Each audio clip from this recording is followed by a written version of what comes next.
Olá você, telespectadora. Olá você, telespectador daqui do Opinião 2.0. A partir de agora você acompanha a edição desta terça-feira com análises, comentários do Roberto Mohamed, advogado do time daqui da Cultura, do Opinião. Eu vou começar exigindo para ele participar hoje aqui o comprovante de vacinação. Tá aí, Mohamed? Boa tarde. Tá aqui, tá na carteira. Tá aí? Eu ando com ele. Eu não tenho, eu sou totalmente a favor do passaporte sanitário. Mas eu não tenho dúvida nenhuma, eu ando com o meu na carteira. Porque eu tenho o SUS, aquele aplicativo no celular. Mas às vezes você está num lugar que não tem internet. Então eu tenho ele escaneado, salvo no celular. Mas para uma emergência... Como agora, por exemplo, ando com ele na carteira. Você não imaginava que eu ia te exigir isso para participar? Se você quiser, eu ponho agora aqui na mesa. Agora, eu falei isso, brinquei com isso, porque as escolas estaduais em São Paulo e as escolas particulares do estado de São Paulo exigem, as aulas estão começando agora, voltando às aulas presenciais, e elas exigem o comprovante de vacinação. As escolas estaduais anunciaram dia 29 de janeiro essa exigência e as escolas particulares no dia 31. As municipais da Baixada, por enquanto, só Praia Grande e Cubatão definiram que vão exigir o passaporte. As outras 7 ainda não decidiram. Olha, Paulo, eu sou totalmente a favor, como eu acho um absurdo essa onda contra a vacinação de crianças, que veio por causa do psicopata que a gente tem na presidência. Eu acho inacreditável, agora tem que fazer algumas observações. É curioso que Praia Grande exija passaporte sanitário para as crianças das escolas municipais, sendo a cidade que liberou o Réveillon. A cidade que não tem menor preocupação com o resto da Baixada em relação ao que ela faz. É muito curioso isso, né? Quer dizer, ela exige passaporte, ela exige o atestado de vacinação das crianças para irem para a escola e liberou as praias no Réveillon. É cômico, né? E provavelmente vai liberar o Carnaval. É mais uma da prefeita de Praia Grande, né? Do presente que o Mourão deu para o município da Praia Grande. Mas eu acho que tem que fazer mesmo. E eu acho que logo o Rogério está fazendo isso em Santos também. Agora, veja, tem uma discussão aí que é interessante, porque a decisão de se vacinar ou não, tem até uma brincadeira na internet que diz que a decisão não é nem sua, nem do governo, é da sua mulher. Se ela mandar, você vai e se vacina e pronto, né? Mas a decisão de se vacinar ou não é uma decisão que cabe dentro da liberdade individual. A pessoa pode ter uma crença contra a vacina, pode ter medo, pode ter alguma doença, né? Agora, quando você exige o passaporte, você está obrigando a vacinar, né? Essas coisas, não, a liberdade individual... Não, aí você tem que analisar, a análise tem que ser mais ampla. Direito coletivo, direito individual. Exatamente. Quando eu não obrigo a vacinar, eu digo, olha, você... Porque se eu obrigar a vacinar e você não se vacinar, você está cometendo uma infração legal. A própria lei vai estabelecer as punições. A partir do momento que eu digo, olha, você vacina se você quiser, mas se você não tiver vacinado, você não pode entrar em locais públicos fechados, você não pode entrar na escola, e eu acho normal. Eu vou dar um exemplo. Aí as pessoas vão dizer que atenta contra a liberdade. Tá bom. Qualquer um pode dirigir? Não, só quem tem habilitação. Mas qualquer um pode comprar carro. Essa é a diferença. Ninguém pode... Eu posso comprar um carro. Se eu não tiver carta, eu não vou dirigir. Ele vai ficar na garagem ou eu contrato alguém para dirigi-lo para mim. A lei tem uma série de atos da vida civil que são assim, Paulo. Em que eu tenho que ter uma habilitação específica ou uma autorização específica, mas nada impede de eu comprar. Por exemplo, eu posso comprar uma arma? Posso. Posso andar com ela? Não. Só se eu tiver porte de arma. Então, as pessoas arrumam uma justificativa supostamente legais que não se sustentam no mundo real. Mas aí o antivacina chega para você e diz assim, olha, eu tive Covid, o meu número de anticorpos é maior que o do vacinado. prova. Problema seu. Problema seu. A vacina tem que ser feita. Essas justificativas são tão absurdas. Porque se pretende o quê? Que basta a afirmação da pessoa. Aí esse mesmo cara, esse que não tomou vacina, é o cara que, por exemplo, critica a disposição legal que diz que eu digo qual é o meu gênero e qual é a minha raça. Você sabia que hoje é assim. Inclusive o IBGE apontou algo que realmente é um negócio mais complicado. Eu não sou totalmente a favor disso, não. Mas, por exemplo, um branco hoje fala, eu sou pardo, faz lá na ficha, coloca que é pardo e vai participar de concurso nas cotas. Isso acontece, porque é você que declara, é por autodeclaração. Pode ser contestada depois, a própria lei dispõe que isso pode ser contestado depois. Senão é brincadeira, né? Não pode um cara lá descendente de alemão com olho azul dizer que é pardo, só para entrar na cota de negros. Isso não pode. Mas, infelizmente, isso acontece. A partir do momento que a lei faculta a autodeclaração, os caras já começam a achar. Só que eles criticam a autodeclaração de gênero e raça, mas querem, na hora da vacina, dizer, não, mas eu estou com os meus anticorpos no talo, tal. Desculpa, amigo, o problema é seu. Tem que tomar vacina. E ainda fazendo o papel de advogado do diabo, ainda tem uma última contestação. Eu apresento o PCR que eu fiz ontem, negativado. Problema seu também. Vai ter que tomar vacina. Agora, a ministra... Você não vai fazer PCR todo dia. Você não vai fazer PCR todo dia. Tem que tomar vacina. Agora, eu não vejo razão para não tomar vacina. Paulo, o problema que está me irritando nessa história toda é que não há razão para isso. Eu quero ver, os caras falam, não, porque você olha a bula da vacina. Que bula da vacina? Se você for olhar a bula de remédio, você não toma nem aspirina. Alguém perguntou, eu duvido, quando a Pfizer lançou o Viagra, que alguém tenha lido a bula do Viagra para tomar. O mais engraçado que eu vi foi um sujeito dizendo assim, eu não vou tomar a vacina porque tem grafeno, que é cancerígeno. Primeiro que não tem grafeno, que segundo que a pessoa que falou isso, fuma. Tem mais de não sei quantas substâncias cancerígenas. Outra, mas é aquela.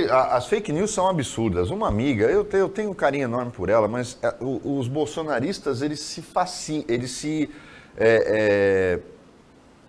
essa história de mito tá virando um negócio assim, um fanatismo, acho que maior que o pessoal que segue a igreja do Edir Macedo. É um fanatismo assim absurdo. Aquela fake news de que o remédio da Pfizer, que é usado que está começando a ser usado contra a Covid, remédio, não a vacina, é igual à ivermectina. Falou, não é, começa por aí. O que é a ivermectina? Vermífugo. Ela tem uma consequência parecida, que não é comprovada, por sinal.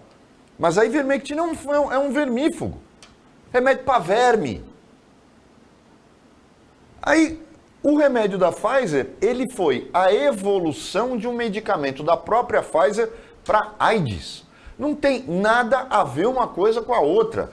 AIDS é causada por vírus, não é por verme. Esse remédio da Pfizer é a evolução por quê? Porque no caso deste remédio para AIDS, ele trabalhava impedindo a multiplicação do vírus da AIDS. E vírus, todos têm características comuns. Foi evoluir e adaptar o medicamento para impedir a proliferação, a reprodução do vírus. Ou divisão, né? Porque o vírus não se reproduz, ele se divide. Então, não tem nada a ver uma coisa com a outra. O princípio de pesquisa e a forma de ação. Como é que as pessoas colocam tantas bobagens na internet, Paulo? Tantas... você nota que a ignorância, no caso do bolsonarismo e dos antivacinas, ela é contagiosa e sem fundamento. O pior é isso, não tem fundamento. Aí eles pegam um vídeo de uma médica débil. Gente, eu já conheci médico picareta, já conheci médico incompetente, médico que mata paciente, médico golpista, médico oportunista, como conheço advogado que é tudo isso, como conheço engenheiro que é tudo isso. Porque tem qualquer profissão. Aí eles postam uma médica que ninguém nunca ouviu falar, chorando na frente de um posto de vacinação para as pessoas não se vacinarem. Primeiro, se ela tem tempo para estar ali, que médica de titica que ela é, né? Porque médico bom não tem horário para sair do consultório. Então não dá para entender uma coisa dessa. Eles se agarram em fio desencapado para tentar provar o quê? Eu não consigo entender. Agora, para terminar, isso é da semana passada, a gente acabou não comentando aqui na sexta-feira. A ministra Damares Alves, do Ministério da Mulher, da Família e dos Direitos Humanos, ela colocou o Disque 100, que é para violações de direitos humanos, à disposição de quem se sentir discriminado por não ter sido vacinado. Então, aí tem duas questões interessantes. O deputado Fábio Tradi, do PSD de Minas Gerais, disse que se tiver um disque idiotice, a ministra vai ser a primeira a ser citada. E aí o André Orsini disse isso ontem aqui, é um disque desabafo, né? Porque vai fazer o quê? Imagina que um juiz não entra no fórum do Tribunal de Justiça de São Paulo aqui, proíbe o não vacinado de entrar, o juiz vai processar o Tribunal de Justiça porque não entrou? Mas, vai desabafar lá no Disque 100. Então, Paulo, é uma coisa absurda. Esse Disque 100 vai virar palhaçada, porque ele não tem efetividade. É diferente.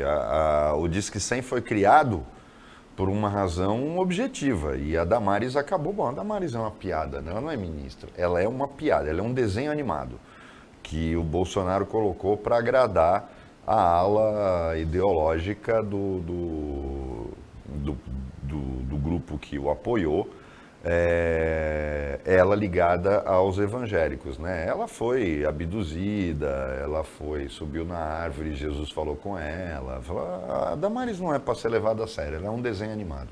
Agora, você ficou muito bravo com a prefeita de Ubatuba quando ela flagrou uma médica dormindo no plantão e teve um piti lá, fez um escarcéu. Pacientes reclamaram na semana passada de uma médica do pronto-socorro do Humaitá, em São Vicente, que demorou 40 minutos para atender uma emergência. Aí a recepcionista falou que ligou 6 vezes e que depois foi buscar a médica num recinto exclusivo para funcionários. A médica estava dormindo, foi acordada e atendeu aos 3 pacientes do plantão. Eles reclamam que com pressa e de má vontade. Aí a gente já cai numa outra coisa, uma outra situação. Veja bem, o problema da prefeita de Ubatuba é que, de forma injustificada, ela puniu um médico que estava dormindo, que devia estar num plantão de 24 horas. E numa OS, que provavelmente estava cobrando 3 médicos da prefeitura e tinha um só lá. Então, a situação é diferente. É a hipocrisia. No caso dessa de Humaitá, que deve ser a mesma coisa, eu não sei se é OS nesse pronto-socorro. Acho que não. É da própria prefeitura. Aí é uma questão de bom senso, né? A médica estava dormindo, aí vamos analisar tudo. Primeiro, ela estava de má vontade, atendeu correndo, ninguém sabe o que está se passando com a médica. As pessoas têm mania de achar que chega no pronto-socorro tem que ser atendido na hora. E não é assim. A médica devia estar horas no plantão, foi dormir, está errado por quê? A regra, esse sono que eles têm direito, não se aplica à emergência. Emergência tem que ser atendida na hora. Levanta da cama e vai para lá. Passa uma água e vai trabalhar. Emergência é emergência. Então, veja bem, aquilo que eu falei, não é que eu fiquei bravo com a prefeita de Ubatuba e agora eu não estou, não. É diferente. O médico tem que ter bom senso. Isso é para qualquer profissional. Um advogado criminalista, por exemplo, não pode reclamar de ser acordado de madrugada porque alguém foi preso, porque é da atividade dele. Eu não escolhi criminal, então quando o cliente me liga de madrugada eu nem atendo, porque eu provavelmente não vou poder fazer nada, só vou poder fazer no dia seguinte, então fala comigo no dia seguinte. Mas é uma questão de atividade, eu não faço criminal. É a mesma coisa a médica. Está num plantão de pronto-socorro, ela tem o direito a dormir? Tem. Para fazer os atendimentos de rotina, eles podem esperar. Se ela estiver sozinha, os pacientes podem esperar. Agora, emergência não. Tem que levantar da cama, passar uma água e atender. Aí não justifica. Depois do intervalo, aquela redução do preço dos combustíveis por conta de zerar a alíquota do PIS e do COFINS, impostos federais, que o Bolsonaro tem repetido muito, principalmente na semana passada, segundo o presidente da Câmara, não vai rolar. Rola só para o diesel, não para o álcool, não para a gasolina, e aquele colchão também para estabilizar o preço dos combustíveis também não vai acontecer. Será que deu chabu? Depois do intervalo.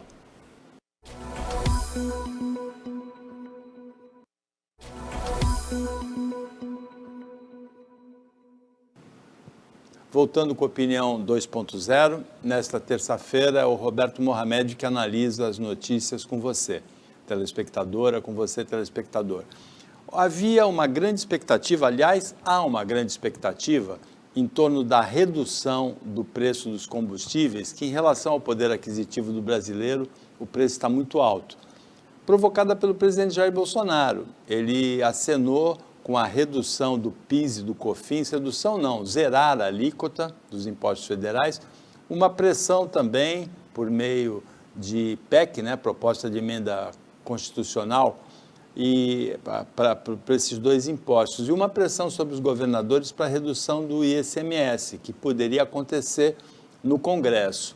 O presidente da Câmara, ontem, Arthur Lira, depois de uma reunião com o Paulo Guedes, disse que não vai acontecer isso, que só para o diesel, dos caminhoneiros principalmente, e nem aquele colchão com o uso dos royalties para estabilizar o preço, quando o preço internacional sobe, você solta o dinheiro do colchão e mantém o preço estável.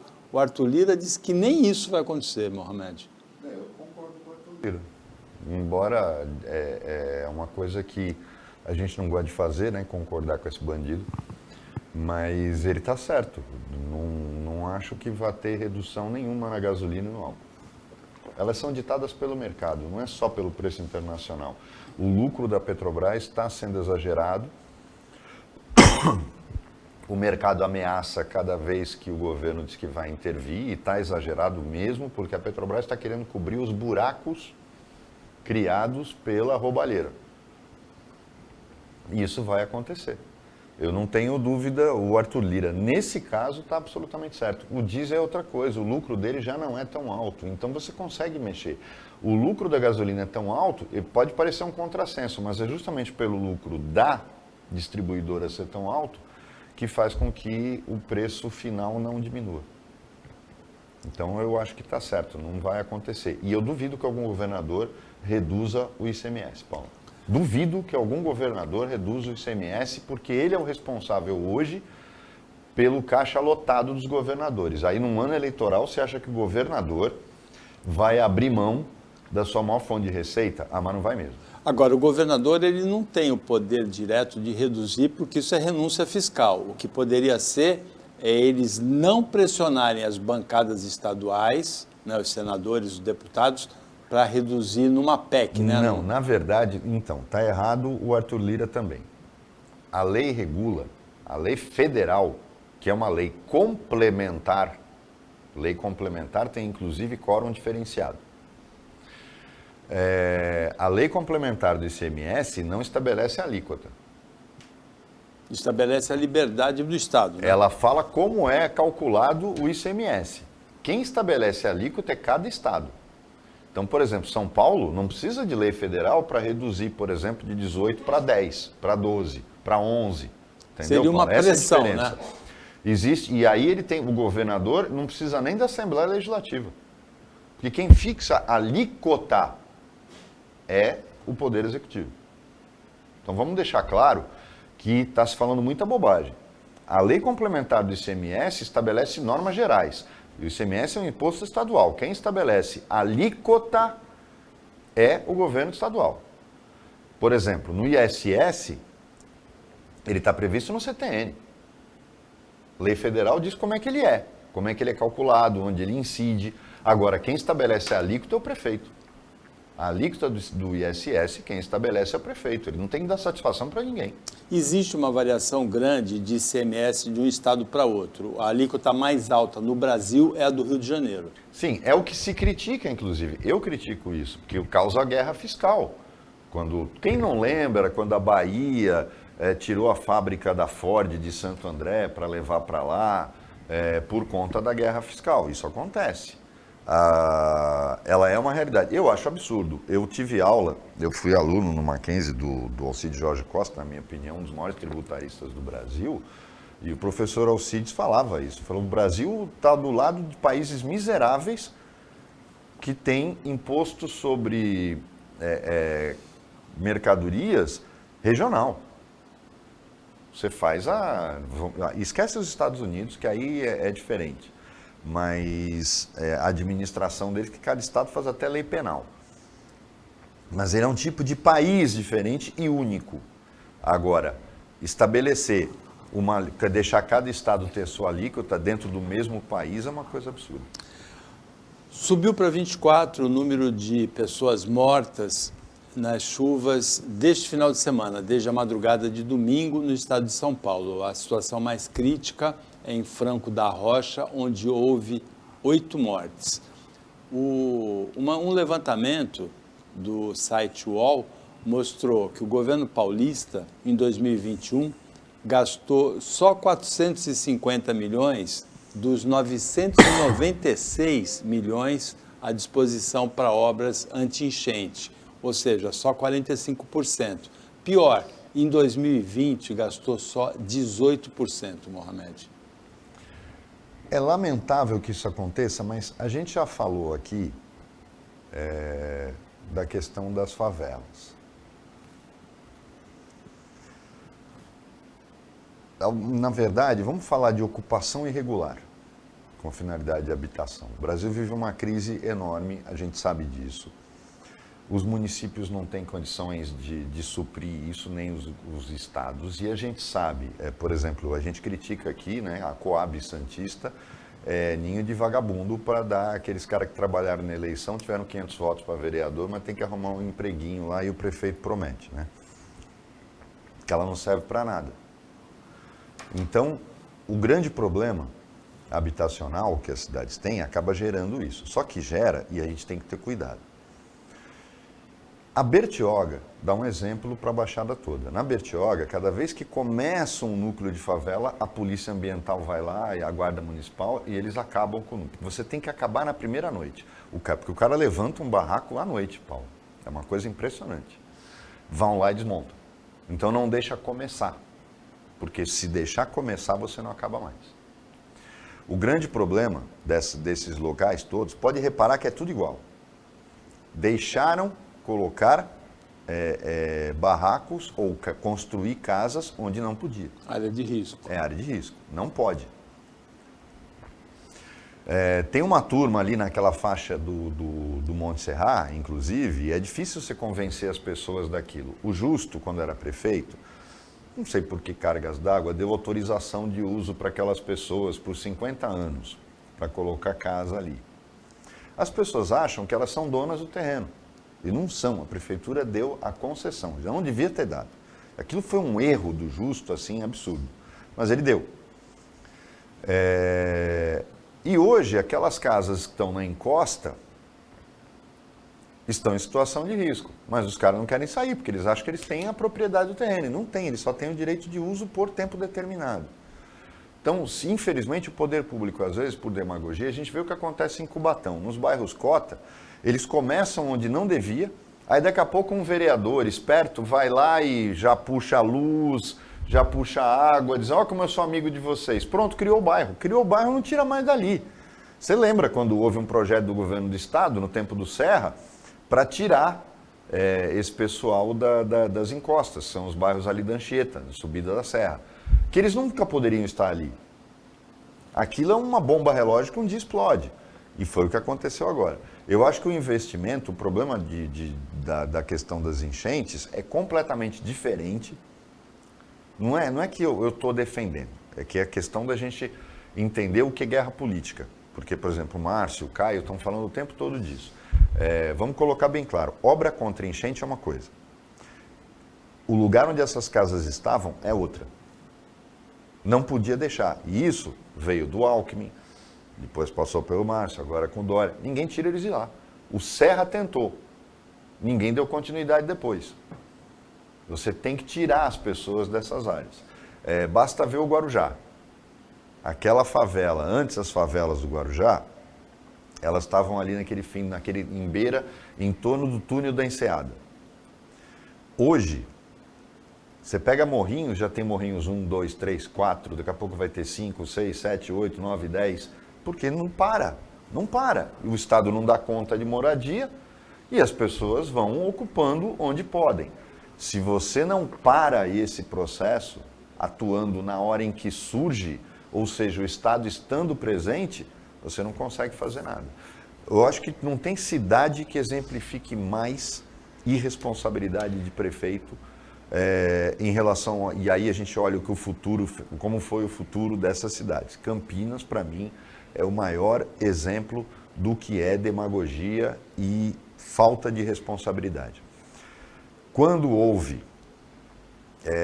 no ABC um movimento muito grande de retirada de favelas e de casas irregulares, de reintegração de posse, o prefeito de Campinas, que era do PT, mandou buscar todo mundo.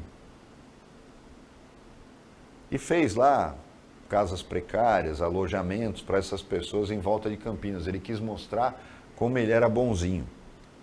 Na verdade, tinha uma coisa por trás disso. Levaram as pessoas e transferiram os títulos de eleitor delas.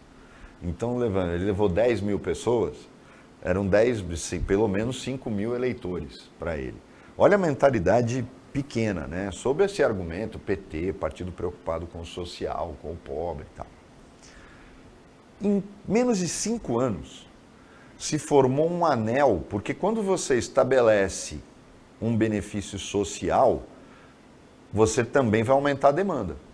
As pessoas, olha, em Campinas a gente consegue ir, lá tem médico, tem auxílio de cesta básica e tal. Resultado, Campinas ultrapassou todas as cidades do estado, chegou a mais de 1 milhão de habitantes, por quê? Porque em torno de Campinas existe um anel de favelas, de habitações precárias. E Campinas hoje paga o preço, talvez uma das regiões mais violentas do estado de São Paulo. Por quê? Por causa da irresponsabilidade de um cara que começou com fins eleitoreiros, e não foi finalidade social coisa nenhuma, e que acabou transformando Campinas, que não conseguiu se recuperar mais. Campinas hoje tem problemas crônicos de segurança por conta dessa demanda social. Santos passou por um processo um pouco parecido, mas que foi freado depois. Isso foi freado depois. Por que, por exemplo, todo mundo fala de São Caetano? São Caetano é a cidade que tem mais arrecadação, não é a cidade com maior arrecadação, mas é a cidade que tem a menor despesa do estado de São Paulo. Então o que faz? Sobra dinheiro. Como São Caetano não tem para onde crescer, São Caetano é a Mongaguá da Grande São Paulo. Né? Mongaguá está exprimida entre Praia Grande e Itanhaém, não tem para onde crescer. Mais de metade dela é área ambiental, então não tem. Por isso que às vezes eu brinco aqui. Se vamos acabar com o Mongaguá, passa metade para Itanhaém, metade para Praia Grande, economiza a Câmara de Vereadores, economiza prefeito, né? Vai ter menos roubalheira, com certeza. Não porque os outros são honestos nas duas pontas, mas porque pelo menos acaba com uma turma aqui, né? Uma quadrilha menos.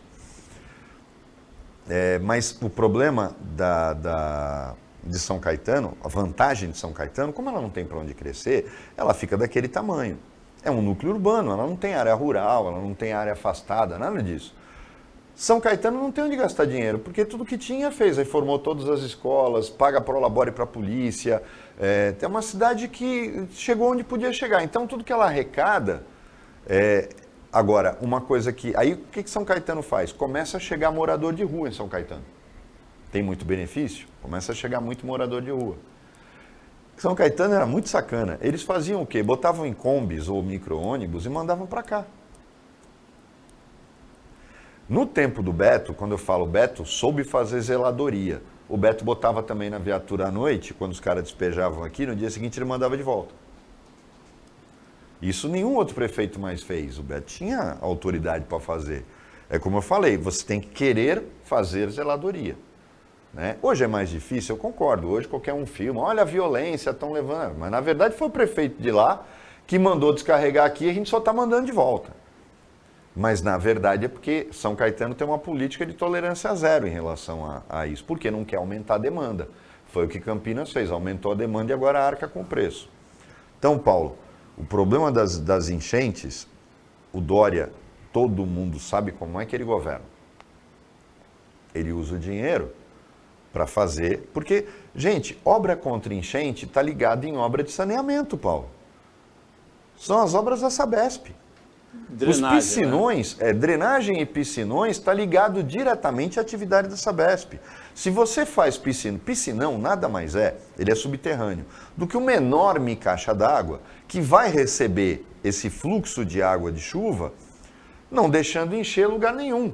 Pode demorar um pouco, tal, mas abaixa rápido. Por quê? Porque tem para onde ir a água. Quando a água tem para onde ir, ela escoa rapidamente. E aí, nesses piscinões, essa água seria tratada. O projeto original era de espalhar piscinões pelo estado inteiro e fazer a conexão, porque não adianta só você fazer um piscinão e deixar lá. A jogada o piscinão recebe aquela água como uma caixa d'água, aquela caixa de transição. Quem tem casa sabe do que eu estou falando e quem mora em prédio.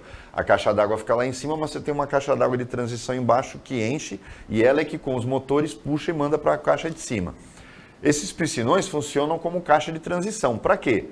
Para os reservatórios da Sabesp. Então eles recebem a água da chuva, lotam e aí um sistema de dutos vai levar tudo isso para os reservatórios. Impediria os reservatórios de baixarem tanto quanto a gente tem visto. O problema é que é um custo alto, uma obra que ninguém vai ver e nenhum governador quer gastar dinheiro com aquilo que ninguém vê. Só por isso que isso não saiu até hoje. Agora, de qualquer maneira, a dificuldade do governo Dória, ou a inabilidade, a incompetência para gastar o que estava previsto no orçamento para a obra anti-enchente e o número de mortos que se repete todos os anos, nos últimos 10 verões no estado de São Paulo, houve, contabilizando as de ontem, 228 mortes de vítimas de enchentes e inundações. Está muito claro que precisa uma política pública aí de combate a esse problema. Habitação irregular, captação de água de chuva, enchentes e inundações. A gente volta depois do intervalo.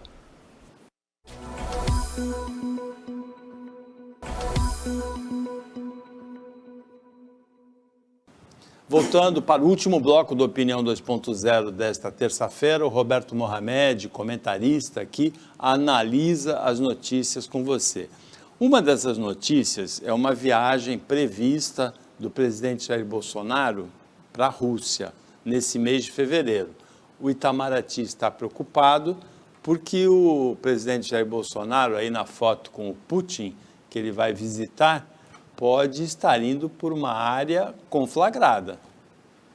Eu não entendo. O Bolsonaro, ele não tem noção das consequências do que ele faz. Na verdade, ele é um sem noção. É inacreditável. Ele pode estar chegando na Rússia e a Rússia está invadindo a Ucrânia. O que ele vai fazer lá agora? Não tem explicação, Paulo. Eu não sei o que este infeliz vai fazer na Rússia agora. E mais, ele foi lá, ele vai lá porque ele vai assinar acordos de defesa. Que acordos de defesa? O Brasil não tem dinheiro para nada, reduziu a compra dos aviões da Embraer, não está em dia com o cronograma do Gripen, suspendeu o programa dos submarinos franceses para construção aqui no Brasil. O que ele foi fazer lá? Que ele vai. O que ele vai fazer lá? Não tem condição, eu não consigo entender este cidadão. Não tem fundamento nenhum. Economicamente, a Rússia não é nossa grande parceira. Ele devia ir para a China. Ele está falando de vai buscar dinheiro? Então vai para a China, vai para o Oriente Médio, mas não para lá. E ele vai estar chegando num país, e aí, você me perguntou outro dia, se eu acreditava, a Rússia vai invadir a Ucrânia. Mas eu não tenho dúvida. Ela vai invadir a Ucrânia. Só tem uma forma da Rússia não invadir a Ucrânia. É o povo convocar um plebiscito para ver se ela volta para... Porque a Ucrânia é um país que não tem razão de se tornar independente. Por quê? Porque a Ucrânia não foi anexada pela União Soviética. A Ucrânia faz parte... A Ucrânia, na verdade... É a origem do Império Russo, Paulo. Fazia parte da Federação Russa. Não. Vejam bem. Não foi a Rússia nasceu e depois a Ucrânia. A Rússia nasce da Ucrânia. O Império Russo começa na Ucrânia para se expandir por tudo aquilo. Ou seja, nós estamos falando do século XII, século XIII. A Ucrânia não era um país que foi anexado pela União Soviética ou conquistado pelo Império Russo. Ele é a mãe do Império Russo. Não é como a Letônia, a Estônia, a Lituânia, os 3 países bálticos, que foram anexados pelo acordo entre o Stalin e o Hitler na Segunda Guerra Mundial. Então, essa história do Ocidente falar que não, tem que se respeitar a soberania da Ucrânia. A Ucrânia nunca teve soberania. Foi um oportunismo daquela desagregação que veio com Boris Yeltsin. Foi isso que aconteceu. E, agora vejam bem, que a gente também tem que voltar no tempo. Quem está errado com isso tudo foram os americanos. E vou dizer por quê. A OTAN e o Pacto de Varsóvia eram os grandes inimigos num palco neutro que era a Europa. Os Estados Unidos financiavam para os europeus ficarem com a parte suja. Na verdade, ninguém quer mísseis de curto alcance que são extremamente eficazes nas suas costas. Vide os Estados Unidos na crise cubana. A crise dos mísseis de Cuba, ora, qual o direito? Por que Cuba não pode ter míssil ali? É um país soberano. Falou porque os Estados Unidos não querem um país colado nele com mísseis capazes de atingir em questão de minutos o seu território. Essa é a grande diferença. Um míssil balístico intercontinental pode demorar horas para chegar lá. Um míssil de curto alcance ou de médio alcance, ele é muito mais eficaz e rápido. Então ninguém quer míssil nas suas costas.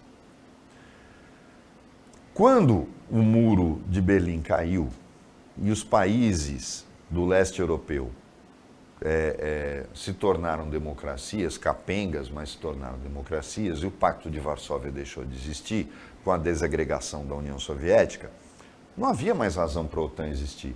Inclusive fazia parte da negociação do Gorbachev e depois do Boris Yeltsin a extinção da OTAN, que é o acordo militar de proteção do Ocidente. Não, a OTAN não só não foi extinta, como começou a se espraiar para as costas da União Soviética, da Rússia. Falou, ninguém quer um míssil nuclear de curto alcance capaz de atingir sua capital em segundos. E é isso que os Estados Unidos querem, colocar a Ucrânia na OTAN e instalar na fronteira da Ucrânia o que possibilitaria mísseis de curto alcance. Nenhum país iria admitir uma coisa dessa. Só o Brasil. Mas nenhum país ia admitir uma coisa dessa. Então é justamente daí o problema. Só que o Putin tem uma coisa na cabeça clara para mim. O mundo aprendeu um pouco com seus erros. Para quem não sabe, a Segunda Guerra Mundial não começa por um confronto entre a Alemanha, França e Inglaterra. Foi porque a Alemanha invadiu a Polônia. E aí Inglaterra e França, como aliados dos poloneses, declararam guerra e começa a Segunda Guerra Mundial. E não pense você que Hitler sabia que isso ia acontecer. Na verdade, Hitler nunca quis a guerra com a Inglaterra.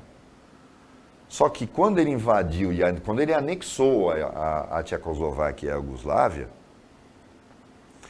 ninguém reagiu. Ele falou, eu vou invadir a Polônia e ninguém vai reagir. Até porque, olhem só o cúmulo da hipocrisia. Enquanto Hitler entrava na parte ocidental, Stalin invadia as 3 colônias, as 3 repúblicas bálticas e invadia o lado oriental da Polônia, Paulo.